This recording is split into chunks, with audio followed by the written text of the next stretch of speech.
You're listening to episode 93 of Present Moment.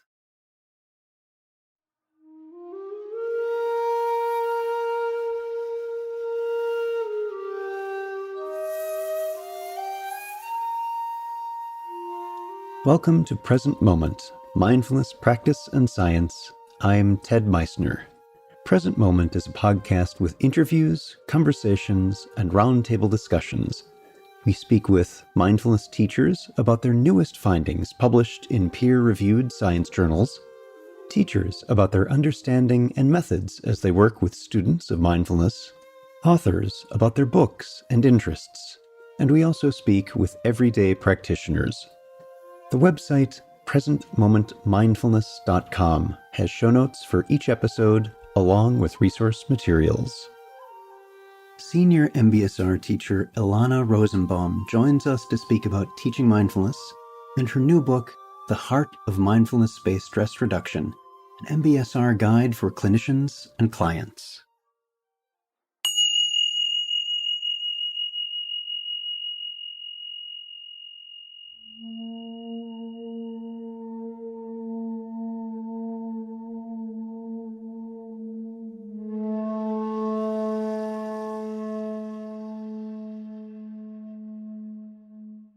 Mindfulness programs have started to become quite common in the U.S., and while it's good to see more accessibility to those who may benefit from learning contemplative practice and the science of how it can influence our neurology, there's also a risk that comes along for the ride. It really does become common. Some programs may be taught by those who haven't really invested the time to learn and develop their own practice, let alone been reviewed and vetted by experienced experts in the field before starting to teach. Of course, that can lead to less than helpful results for participants, and worse. It can erode the integrity of the profession, making things more difficult for competent, qualified teachers. On top of that, industrializing a production line of mindfulness teachers runs the risk of losing an important and, I would suggest, foundational aspect of programs like MBSR, that of heartfulness, care, and love. Our guest today has a wonderful skill and talent in keeping that love inseparable from her teaching, her personal practice, and how she is in the world. Elana Rosenbaum has been integrating mindfulness with psychotherapy in healthcare since 1984. She is one of the original teachers of MBSR at the Center for Mindfulness, working directly with Jon Kabat-Zinn, the founder of MBSR. Elana is a sought-after mindfulness coach, teacher, speaker, workshop leader, meditation retreat leader, and consultant, and has trained thousands across the world. She has a psychotherapy private practice in Worcester, Massachusetts.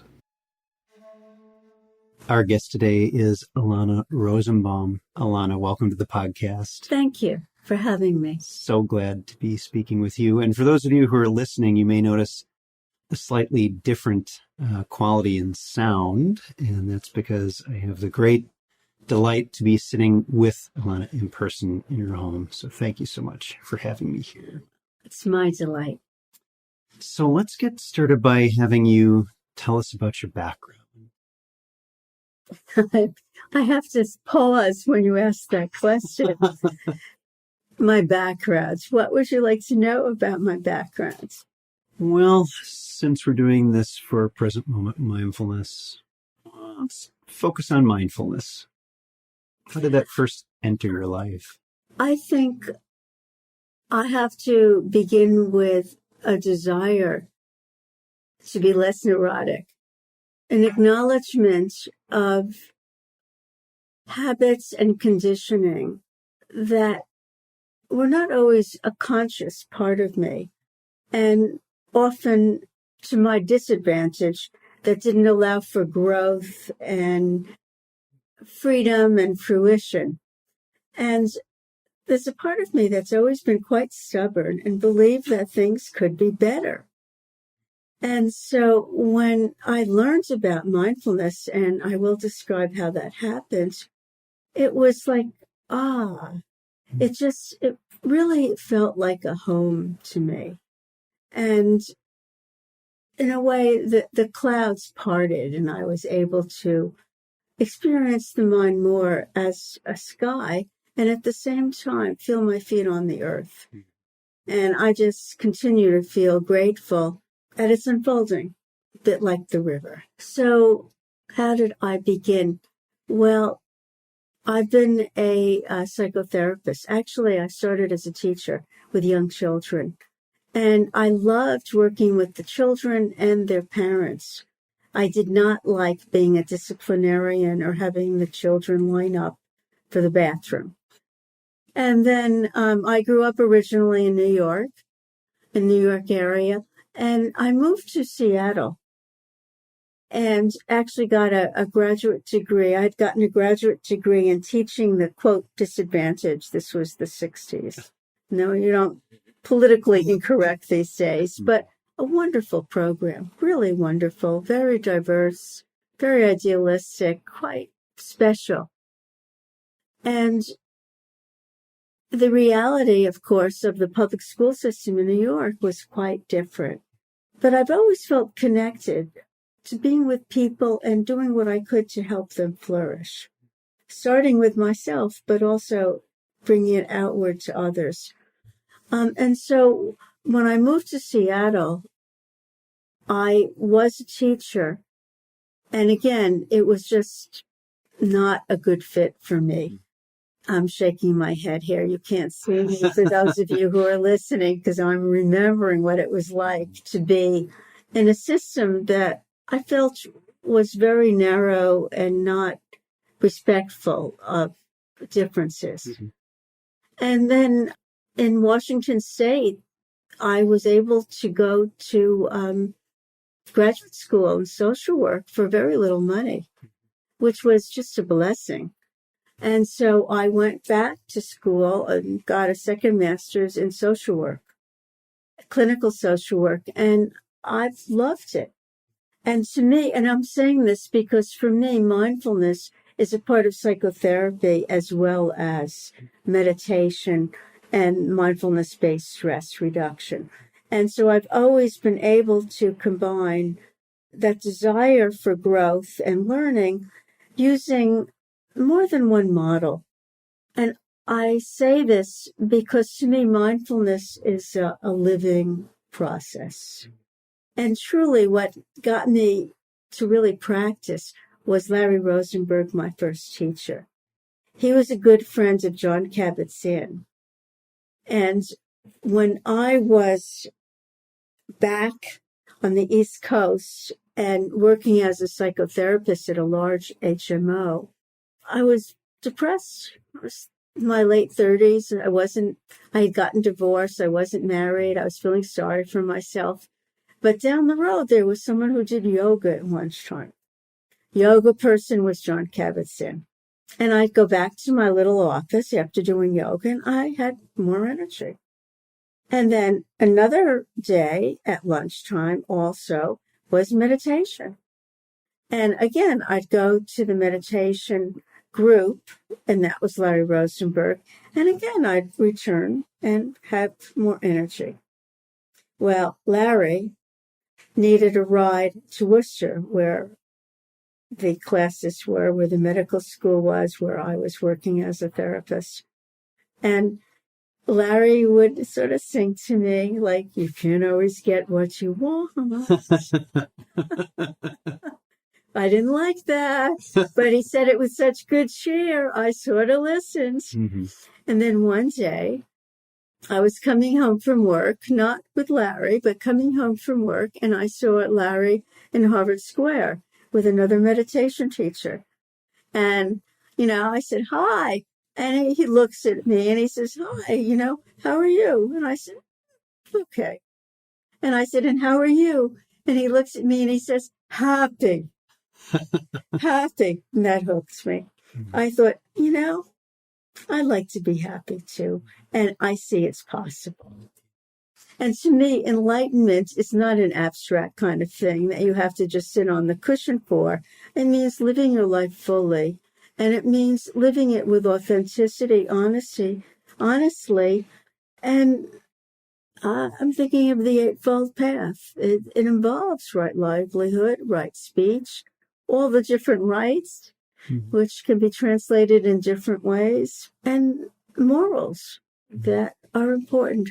But it's respecting self and others.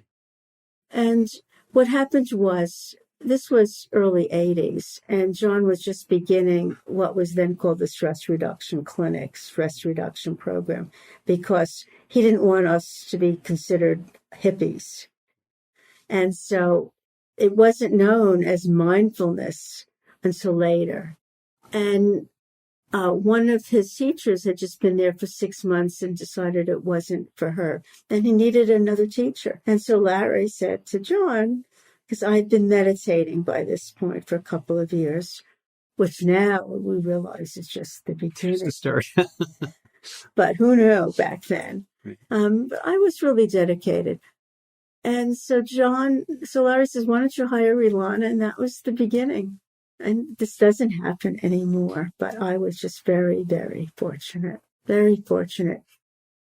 And I continue to be involved with the program and with meditation and mindfulness. I've always felt there's no other choice if you really want to be well. And since I am going on, and after I've been teaching for about 12 years, I was diagnosed with non-Hodgkin's lymphoma. And I found that my practice made all the difference in the world. And it allowed me to move through the intensity of chemotherapy relatively calmly, with a good perspective. And through that period, I would continue going on retreats. And of course, I had a daily practice. And then about 6 months after I finished chemo, it was discovered that my lymphoma had what they called transformed to a much more aggressive type. And I would need what's called a stem cell transplant using my own cells, giving me a lot of chemotherapy, which would bring my immune system down to 0, and then slowly being able to recover. And that was a very frightening is the word that's coming to me, but I have to say, I really wasn't frightened, but people around me were really scared. Actually, it was a period of my life when I was very calm, because each moment really did require me being in it. And what we talk about with others about the past is past and the future is unknown, but how are you now? I think my practice made a tremendous difference in being able to be accepting and grateful for what I did have. Good medical care. I had married. I have a lovely husband, friends, and the community over at the medical school where the stress reduction program was also very supportive. And John Kevitson, he would have the class send me loving kindness. And where I was getting my transplant was up on the 7th floor in the hospital, and you could see it from the classroom. So he actually said to me that he would just have people just send me all this wonderful energy. And I think that all that energy and all these wonderful people wishing me well, I think it really made a major difference. And from that, I kept a journal through that period of time, and it morphed into a book on how can you use mindfulness-based stress reduction as a way of coping with what you don't want to be happening. Right, and we'll actually want to have you back to talk about that book and go more of a deep dive into that experience and what that's been like and how that's helped others. But today we're here to talk about a different book, a more recent one of yours, The Heart of Mindfulness-Based Stress Reduction. Now, it's an interesting subtitle here that we'll go into a bit, an MBSR guide for clinicians and clients. So first off, was there anything else you wanted to to share or finish that story before we move on? Just as a segue to this book, I think being sick and using writing and combining it with my experience in teaching and living the practice really it showed me that it was possible to use writing and reflection, and that what came from a silence, what came from a deepening and being really here, I wanted to really bring this to others. And so, so I wrote about illness, but what about living? And it's all about living anyway.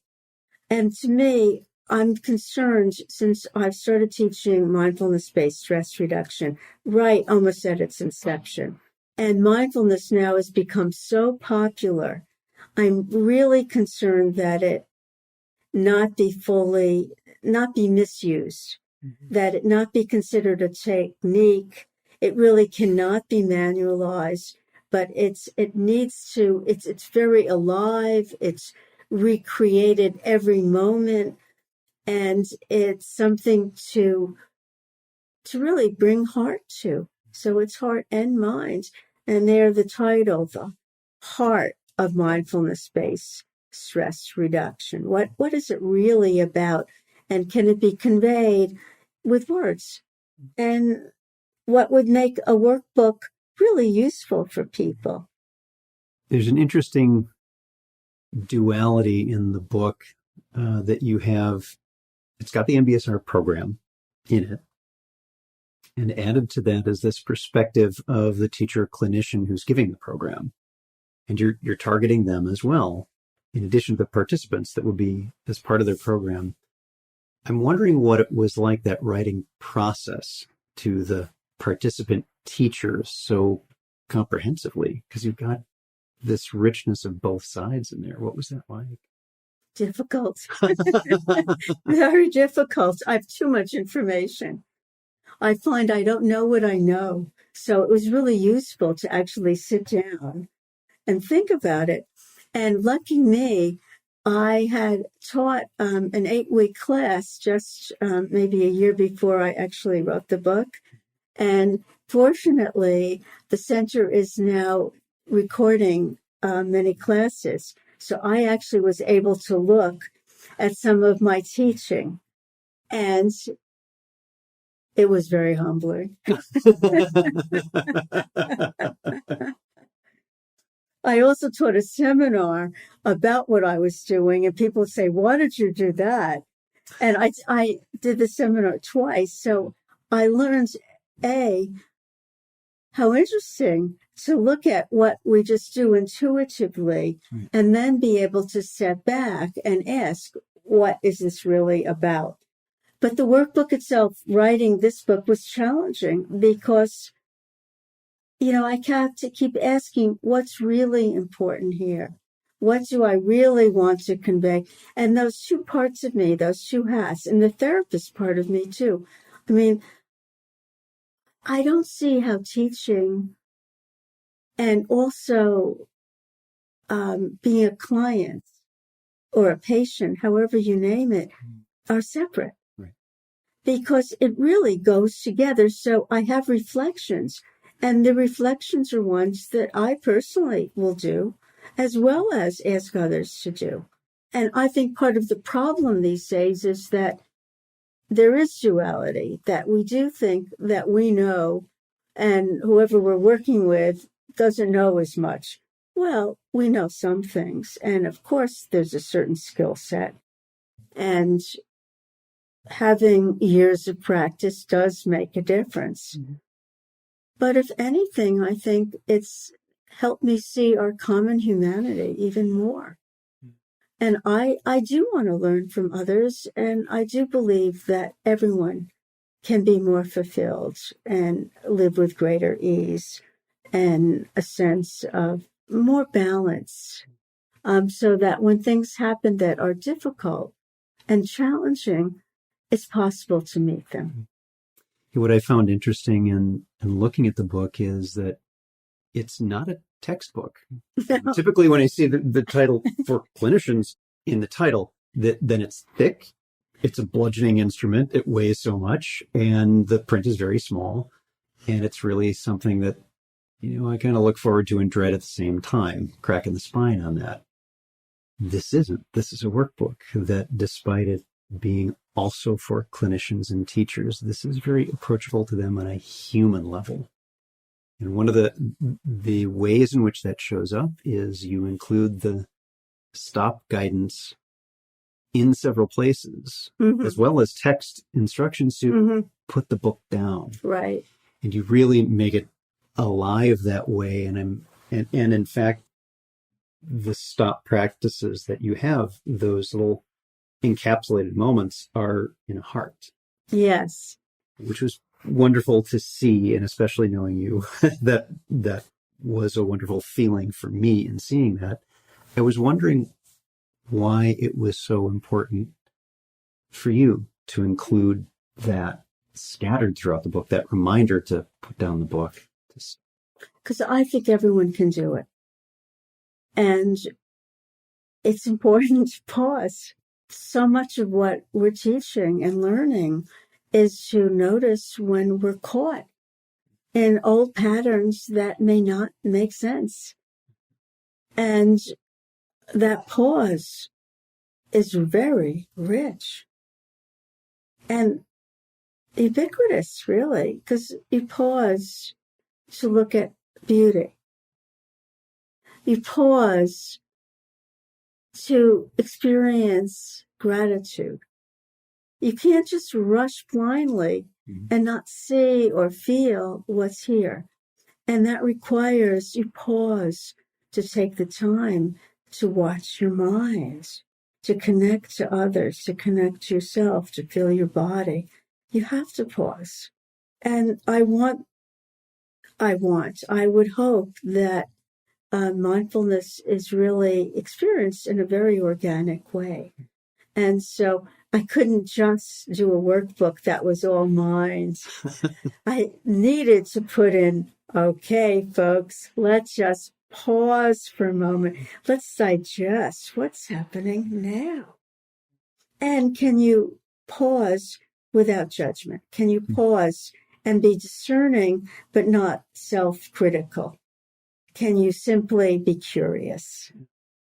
And that can be a tough practice. It is a lifelong practice. So you brought up a few minutes ago this watching your own recordings and seeing where you would do things intuitively, because you've been doing them so long, they were really built into how you meet the moment. And taking a step back from that and saying, oh, here's what I did here. Now you make references to this in the book. You bring up situations of here's what happened. And, oh yeah, and here's what I was feeling. You're describing what's going on for you. The first time in the book you did this was in describing in class 1 that someone gave you a cough drop. Right. In the very beginning of class. Right. And you paused on that, and how wonderful, and thank you. And you made it. And I'm wondering what you see as ways for newer teachers who haven't been doing it quite as long, to what helps them cultivate this awareness, this sensitivity of here's a moment. I think it begins with acknowledging self-consciousness. And the desire to do a good job, and how crippling that can be, as well as wonderful. And if a person is able to note when they're working too hard and pause, then much is possible. So I think self-knowledge is just essential, and a willingness to risk not being perfect and making mistakes and being human. I think, sadly, many beginning teachers are ashamed of their own humanness and of making mistakes, as opposed to that's how you learn. So I think every new teacher really needs support and some good mentoring and a willingness to receive feedback, and also learn from the people that you're working with. Because if you're really present, you can feel what's happening. You can use all your senses, your eyes, your ears, your intuition, and you know when you're off, you've missed the mark. And I learned this in social work school. If there's an elephant in the room, you better address it. And you can be the elephant. So I don't know if that answers the question. It does, yes, very much so. That's a good segue into the next one, is that in addition to providing guidance for teachers and clinicians about the experience of teaching the MBSR program, because there is a structure there, you also continually remind us that this is based on your own practice. That this is not a technique, this is a way of being that's foundational to it. If you look over your years of teaching, does it seem that there's more of a quick fix or get a set of techniques attitude these days? Or are those coming to the programs, they already see that it's important to have a personal practice? Has that changed over the years, or is it pretty much the same from the beginning? Well, in terms of having a personal practice, that stayed the same. That it's a requirement that you can't do this work without a personal practice. I do think you're able to form an intention to wake up. I do think there's many ways of practicing. Do people come in with the understanding that, oh, I really need to do this? Do they know that already? I don't know. I think it depends where the person is, what their own expectations are. I also really do want to say that there is a structure. And I do think that you do need to learn the curriculum. There's a very definite structure. And the language that you use, languaging, the words that you use in being invitational, being non-judgmental, your tone of voice, pacing, all of this is really important. So there's different stages, but I think a common denominator is also bringing awareness to your own expectations of yourself and what each person's history is that they bring with them when they begin teaching. So it is about, my hands are moving. I always sort of think about molding something or baking bread. It's very much a process. So you can learn that in class 1, this is what we do, but you also have to be aware of how you're doing it and what's called for, given the people that you're working with. So it's very much an interactive kind of process. Yeah, no two classes can be the same. Right. And you can't be the same from class to class either. I used to teach 2 classes. One class would be at night and the next class would be the next morning. And they were always different. And I now are teaching, I'm doing 2-day trainings for an organization that gives continuing education credits to healthcare professionals, but also military, police, people who work, occupational therapists, people who work with a wide range of populations, addictions, children, school teachers. It's been very interesting. And some have a practice and a lot don't have a practice. But what I'm discovering is there's a deep sincerity about wanting to be of service and help others, and a desire to be healthy themselves. So that whole question of practice and what is practice is something we could spend a lot of time really looking at and examining. So what do you like best about the book? About the book? I think that it's finished.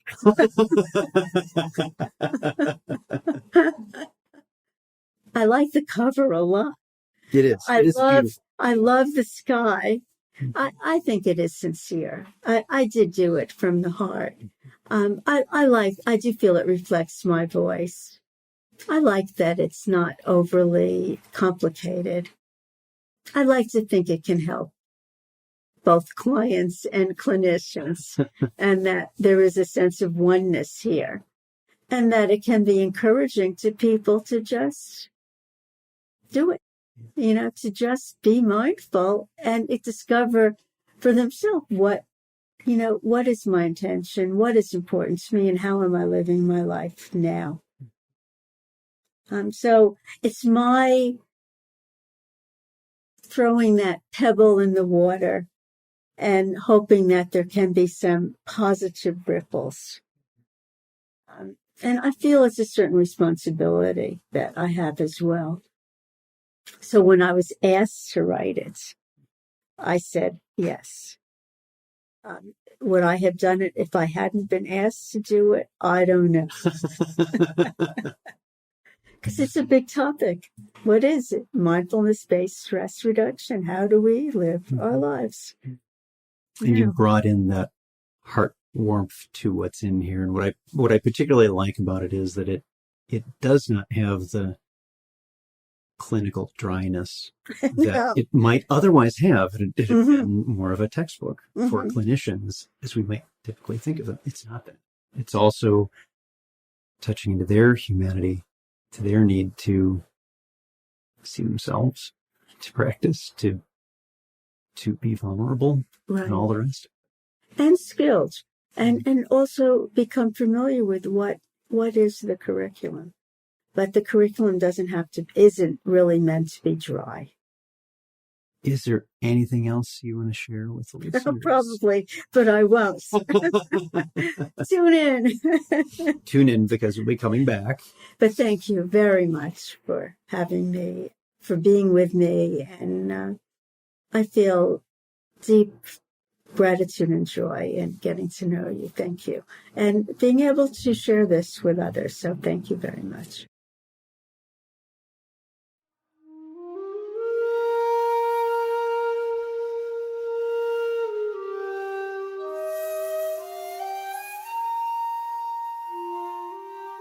Thanks for listening. If you'd like to learn more about something you've heard in today's podcast, please come visit the website at presentmomentmindfulness.com. You'll find an entire webpage devoted to this and every episode. You can comment on the episode page and find show notes and other helpful resources for your mindfulness practice. The shakuhachi music heard on Present Moment is used by permission and through the generosity of musician Rodrigo Rodriguez. His website is linked on the Present Moment website on the About Podcast Music page. Sound editing, mixing, and mastering provided by the generosity of Anthony Dominello of StructureFromSound.com. Until next time, remember, every moment you have a choice. Make it the best you can. See you next time on Present Moment.